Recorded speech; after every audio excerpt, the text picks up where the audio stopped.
उत्तर भारत के एक खुशहाल गांव में घसीटा राम नाम के एक महाशय रहते थे। घसीटा राम के पास पुश्तैनी जमीन थी, गाय भैंसें थीं और घर में अनाज की बोरियां भरी रहती थी। लेकिन उनके स्वभाव में एक बहुत बड़ी कमी थी, वे जरूरत से ज्यादा कंजूस थे।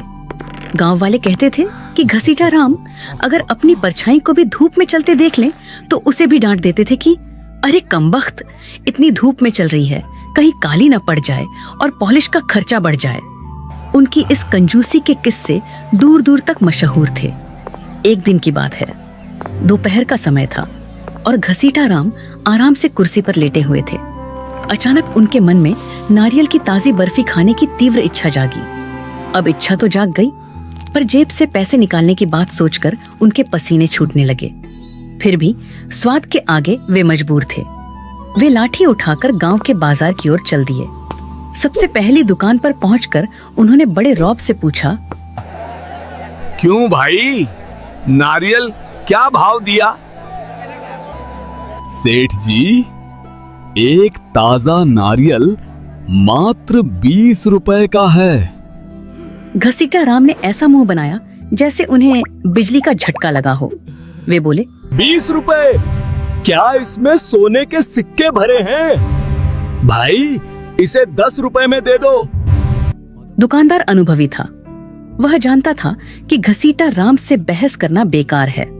उसने कहा, सेठ जी, अगर आपको 10 रुपए में चाहिए तो यहाँ से 2 कोस दूर मुख्य मंडी चले जाइए। घसीटा राम ने गणित लगाया, 2 कोस पैदल चलने में जूते थोड़े घिसेंगे पर 10 रुपए बचेंगे। उन्होंने तुरंत अपनी धोती कसी और मंडी की ओर निकल पड़े।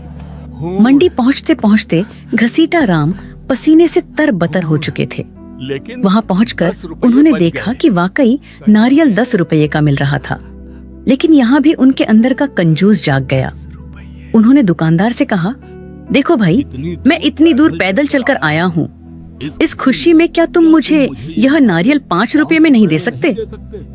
मजाक मत करो सेठ जी, अगर 5 रुपए में चाहिए तो यहाँ से 5 मील दूर समुद्र किनारे बगीचे से ले लो।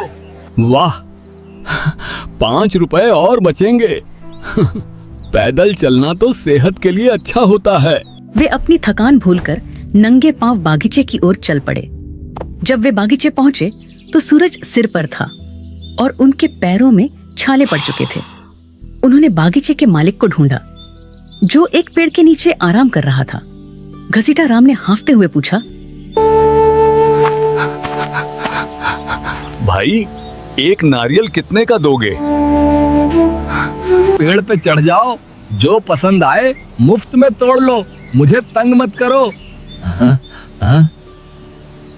मुफ्त शब्द सुनते ही घसीटा राम की आंखों में चमक आ गई। उनकी सारी थकान गायब हो गई।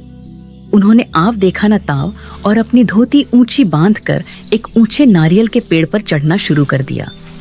चढ़ते चढ़ते वे पेड़ के सबसे ऊपरी हिस्से पर पहुंच गए। उन्होंने एक विशाल मलाईदार नारियल को दोनों हाथों से मजबूती से पकड़ा और उसे तोड़ने के लिए पूरा जोर लगाया। तभी एक अनहोनी हुई। नारियल तो नहीं टूटा, पर घसीटा राम के पैरों की पकड़ तने से छूट गई। अब नजारा यह था कि घसीटा राम हवा में लटक रहे थे। ऊपर उन्होंने नारियल को अपनी जान समझकर पकड़ रखा था और नीचे लगभग 40 फीट गहरी जमीन उनका स्वागत करने के लिए तैयार थी। वे डर के मारे चिल्लाने लगे, बचाओ, कोई है जो मुझे नीचे उतारे। तभी संयोग से एक ऊंट वाला वहां से गुजरा। घसीटा राम ने उसे पुकारा, ओ भाई ऊंट वाले, मेरी मदद करो, नीचे उतार दोगे तो 500 रुपए दूंगा। ऊंट वाले ने सोचा कि बिना ज्यादा मेहनत के 500 रुपये कमाना बुरा सौदा नहीं है। उसने अपना ऊंट पेड़ के नीचे खड़ा किया और उसकी पीठ पर चढ़कर घसीटा राम के पैर पकड़ लिए। लेकिन नियति को कुछ और ही मंजूर था। ठीक उसी समय ऊंट को नीचे जमीन पर हरी भरी घास दिखाई दी। ऊंट ने आव देखा न ताव और घास खाने के लिए आगे बढ़ गया। अब ऊंट वाला बेचारा घसीटा राम की टांगों से लटक गया। अबे ओ, तूने मेरी टांगे क्यों पकड़ी हैं? सेठ जी, मेरा हाथ मत छोड़ना, वरना हम दोनों मरेंगे।